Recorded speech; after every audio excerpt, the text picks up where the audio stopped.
Salam sejahtera, terima kasih kerana bersama dengan saya di Nazilin Unity Channel. Isu kes panas GISB. Ramai mendakwa restoran milik GISB terasa aneh macam ada yang tak kena. Ikuti ulasan ini. Restoran dikendalikan Global Equine Services and Businesses Berhad GISB Holding menjadi perbincangan hangat pengguna media sosial sejak tersebarnya dakwaan ia mengeksploitasi kanak-kanak sebagai pekerja. Beberapa pelanggan yang mendakwa pernah makan di restoran kendalian syarikat itu mengakui persekitaran kedai terasa aneh dengan tingkah laku pelanggan yang agak pelik. Mereka memuji standard kebersihan restoran yang sangat terjaga. Namun tidak dapat mengelak daripada perasaan aneh dan rasa tidak beres dengan persekitaran restoran. Saya mengaku pernah makan di kafe GISB di Seremban. Masuk kedai saya rasa macam pelik suasana. Rasa ada je yang tak kena, tertanya-tanya ni, biar betul dekat Malaysia katanya. Pada mulanya rasa bersih tempat ini standard tinggi. Selepas itu, tengok gelagat pelanggan lain macam bukan orang betul, macam disconnect dari dunia sebenar katanya. Bila keluar semua cerita, saya pun rasa, patutlah, kata seorang pengguna Facebook bernama Hazwan Hasan. Ternyata perkongsiannya turut dipersetujui beberapa individu yang pernah ke restoran milik GISB. Mereka mendakwa ada yang tidak kena pada pekerja restoran selain bersetuju bahawa pelanggan dan kaki tangan juga seolah-olah berada di dunia luar. Bab disconnect dari dunia luar tu betul. Kami pun pernah makan, yalah konon nak saput Melayu. Bukan suasana je disconnect. Muka dia orang semua macam tak ada nikmat kehidupan, kata Nur Afika. For some reason, saya tak pernah pi makan dekat kedai depa walau selalu nampak. Dia macam satu perasaan not inviting. Ya, dia rasa macam ada tak kena dalam tu, kata Muhammad Huzaifah. Oh, saya ingatkan saya seorang je yang rasa seperti itu. Sebelum isu-isu panas ini timbul dan tak sangka pun hal ini jadi, memang rasa pelik bila masuk kedai dia orang. Naluri hati kita tu tak sama macam kita pi kedai biasa. Tak tahu nak cakap macam mana, tapi rasa pelik. Sedangkan waktu tu saya tak tahu apa-apa pun isu pelik berkait diorang. Luar pula cedan nasi kukus. GISBH muncul selepas Darul Akram diharamkan dan beberapa pemimpin kanannya ditahan polis pada tahun 1994 mengikut Akta Keselamatan Dalam Negeri ISA. Selepas pengharaman Darul Arkam, pengikut menubuhkan Rufaka Corporation disusuli penubuhan GISBH pada tahun 2008 sebagai organisasi perniagaan berasaskan agama dengan doktrinnya masih terikat Aurad Muhammadiyah yang diharamkan.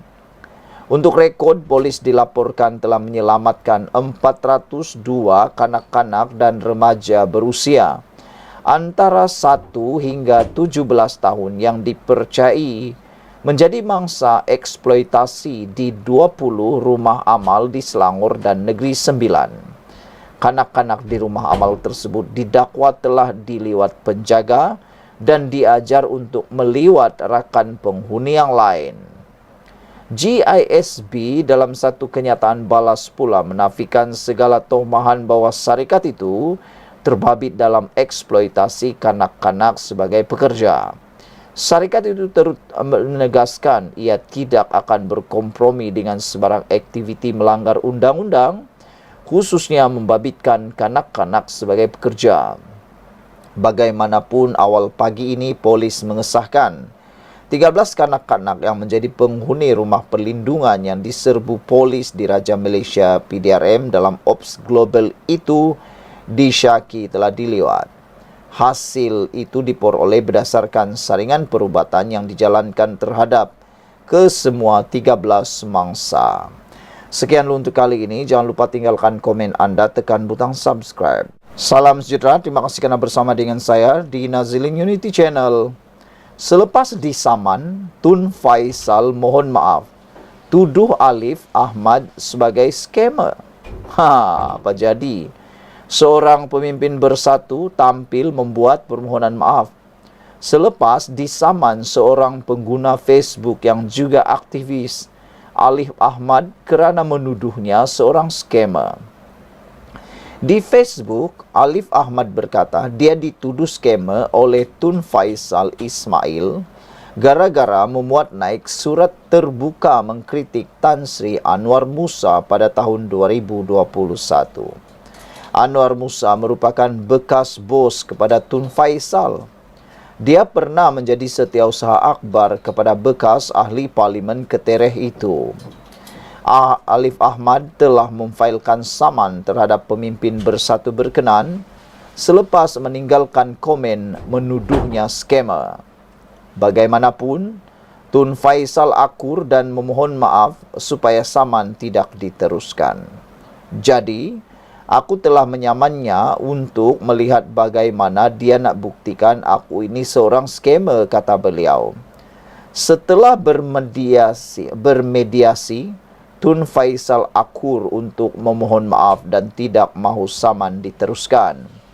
Aku percaya jika diteruskan dia takkan mampu nak buktikan aku ini seorang scammer, dan dengan pendirian dia yang nak meminta maaf, perbicaraan pasti tidak akan menarik lagi, katanya. Dalam hantaran sama, Alif menyertakan surat permohonan maaf daripada Tun Faisal. Pemimpin Bersatu itu mendakwa komennya tentang skema tidak berniat ditujukan kepada Alif. Komen tersebut sama sekali tidak diniatkan untuk merujuk kepada saudara Alif Ahmad atau memberi maksud bahawa saudara Alif Ahmad adalah seorang scammer. Walau bagaimanapun, saya ingin memohon maaf sekiranya komen-komen saya tersebut telah mengundang salah faham dan maksud berbeza kepada pembaca-pembaca di ruang Facebook tersebut. Sejujurnya saya tidak berniat sedemikian, katanya.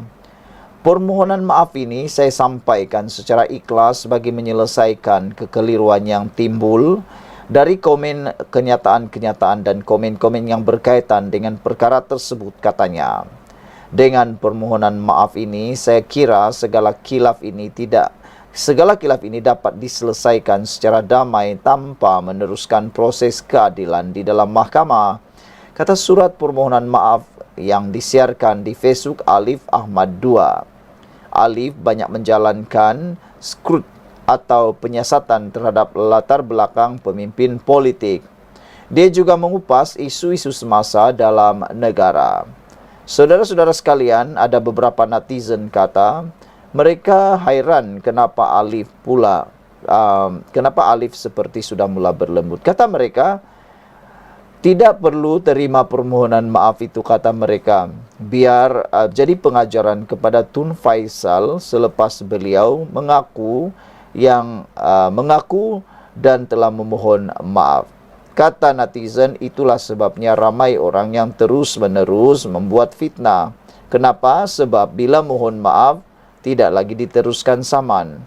Ramai netizen kata lebih baik diberi pengajaran, disaman saja. Apalagi kalau sudah terbukti mereka bersalah memfitnah. Itu lebih mudah, kata mereka. Apabila komen anda, sila tinggalkan komen anda, tekan butang subscribe. Selamat petang, salam sejahtera. Terima kasih kerana bersama dengan saya di Nazilin Unity Channel. Mengaitkan bala Allah dengan DAP, ini satu tindakan yang melampau, habis modal politik daripada PAS. Pemimpin DAP, Syarizan dan Rara akhirnya tampil sekolahkan pemimpin PAS cukup kau-kau.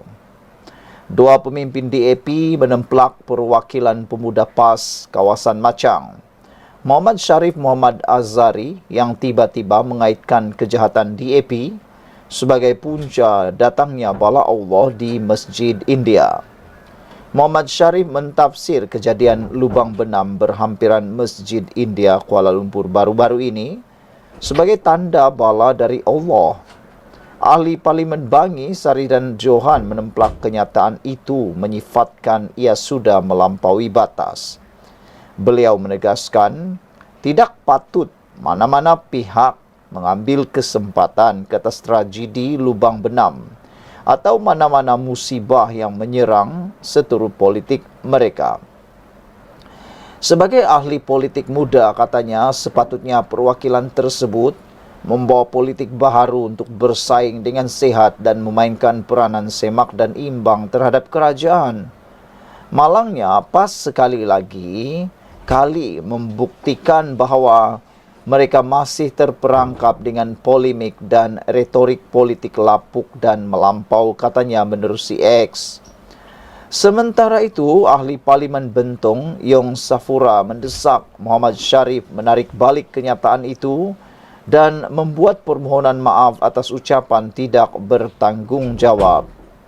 Beliau berpandangan mengaitkan tragedi lubang benam dengan perbuatan DAP adalah kenyataan berniat jahat yang cuba menimbulkan fitnah dan sangkaan buruk terhadap sesuatu yang bukan di bawah pengetahuan mereka. Adalah tidak munasabah mengaitkan bencana dengan bala Allah yang hanya dalam pengetahuan yang Maha Esa. Serahkan urusan Tuhan kepada Tuhan. Kita tidak berhak membuat penghakiman yang sembrono seperti ini, kata beliau. Saya minta Saudara Syarif untuk meminta maaf dan menarik balik kenyataan tersebut, katanya lagi.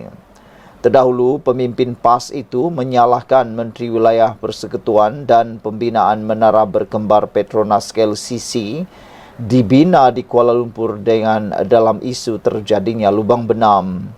Dia bagaimanapun tidak menyebut menteri mana yang dimaksudkan dalam kenyataannya. Namun, KLCC dibina ketika Tun Dr. Mahathir Mohamad menjadi Perdana Menteri keempat. Dia juga secara tiba-tiba mengaitkan kejadian itu sebagai satu bala sekiranya tidak disekat kejahatan DAP. DAP ini jahat, kata beliau, buat kerja jahat dan kita biarkan dan kita kena sebut perkara ini, katanya seperti dilapor media tempatan. Adalah tidak adil menyerang pemimpin-pemimpin seperti ini. Sehingga salah seorang daripada pemimpin yang ada di Malaysia juga mengatakan bahawa kalau mereka cuba mengaitkan perkara itu dengan bala Allah, bolehkah menganggap banjir besar di Kelantan juga sebagai bala Allah? Menurut Menteri Wilayah Persekutuan di Jabatan Perdana Menteri Wilayah Persekutuan Dr. Zaliha, apa yang berlaku, kata beliau? Adakah wajar untuk kita katakan banjir besar yang pernah melanda Kelantan suatu ketika dahulu adalah bala yang Allah turunkan atas kesalahan mungkin beberapa pemimpin PAS Kelantan? Jika musibah berlaku terhadap diri sendiri atau negeri yang diperintah PAS, maka ia dikatakan ujian. Tetapi jika musibah di negeri selainnya, dikatakan bala pula. Sekian dulu untuk kali ini. Kita jumpa lagi, tinggalkan komen Anda.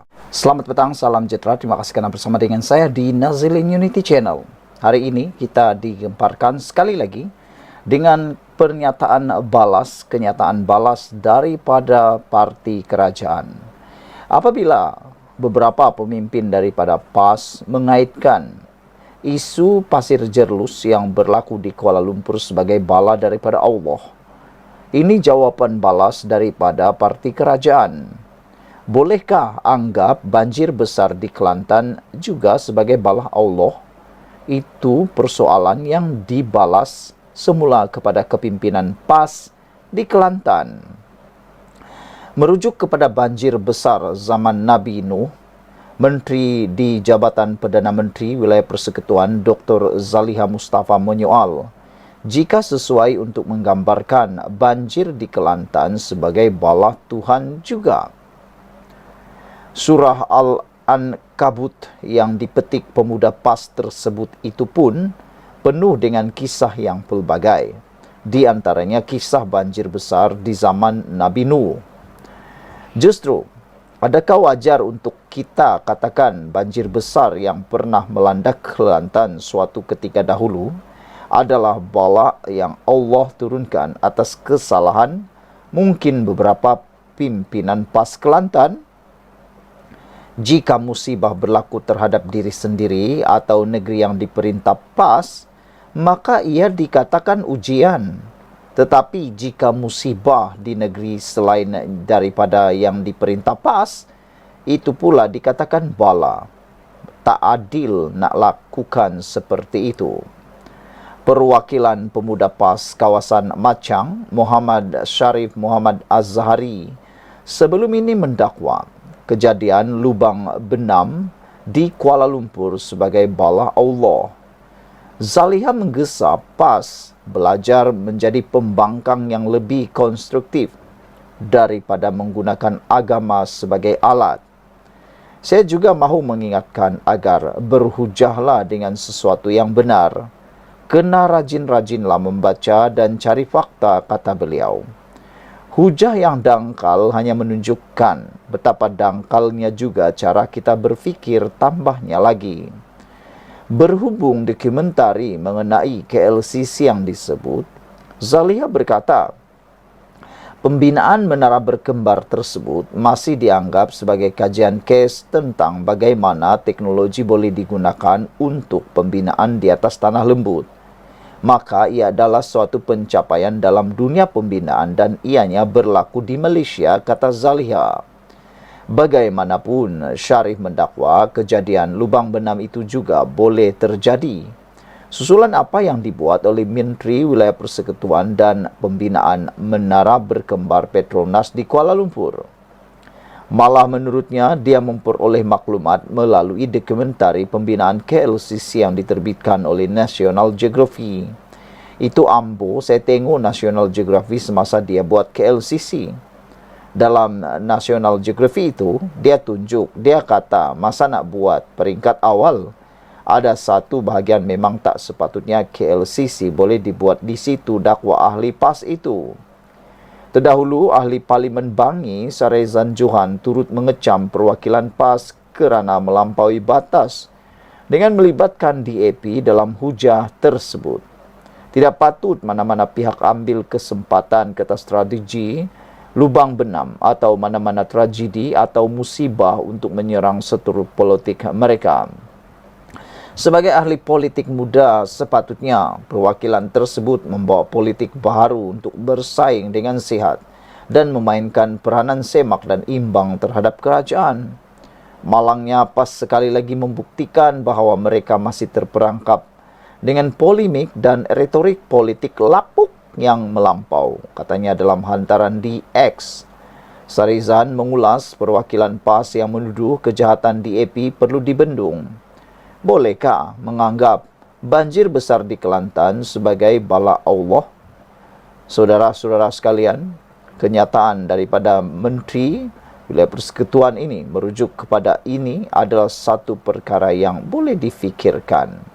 Kata beliau, adakah wajar kita katakan bahawa banjir besar yang pernah melanda Kelantan suatu ketika dahulu adalah bala yang Allah turunkan atas kesalahan mungkin beberapa pemimpin PAS Kelantan? Menurut beliau, jika musibah berlaku terhadap diri sendiri atau negeri yang diperintah PAS, maka ia dikatakan ujian. Tetapi jika musibah di negeri lain, selainnya dikatakan pula bala. Tak adil seperti itu. Sekian dulu untuk kali ini. Jangan lupa tinggalkan komen Anda.